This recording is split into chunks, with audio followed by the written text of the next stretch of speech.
Hindi makakapagtago sa batas habang buhay. Ito ang sinabi ni Acting Chief PNP Police Lieutenant General Jose Melencio Nartates Jr.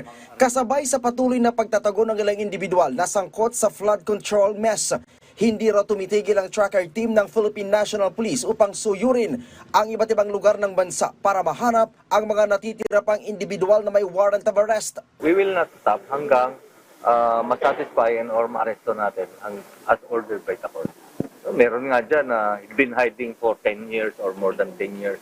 Di ba? Like Rolito Go. At of course, hindi naman sila makakatakas sa kamay ng batas. And we will not stop. Git pa ni Nartates na lumiliit na ang lugar na pinagtataguan ng 7 pang akusado ng flood control scandal sa Oriental Mindoro. Kabilang na dito si dating Representative Zaldi Co. 9 already been arrested or within the custody. Are 7 pa. Yung nauna yun. 7. So 3 nandito, 4 nasa abroad. So of course we have already coordinated with the yung ating other law enforcement agencies abroad. Malakas ang ating coordination dyan.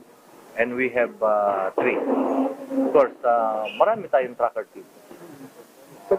Sana mahanap nila kagad. Sa kabila ng pagsuko ni Sara Diskaya sa NBI, nilinaw ng PNP na wala pa silang hawak na warrant of arrest laban dito at iba pang sangkot sa Ghost Flood Control Project sa Davao Occidental. We arrest persons by virtue of warrant of arrest and or without warrant of arrest. Yung kagagawa lang ng krimen, pwede kami mang-arrest.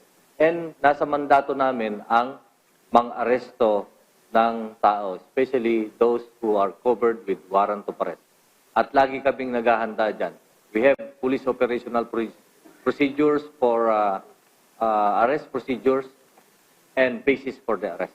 Pinalakas din ng PNP ang ugnayan sa National Bureau of Investigation, Bureau of Immigration, Philippine Coast Guard, mga otoridad sa paliparan at mga lokal na pamahalaan, lalo na sa mga lugar na posibleng puntahan o huling nakita ang mga akusado. Ryan Lisiges para sa Pambansang TV sa Bagong Pilipinas.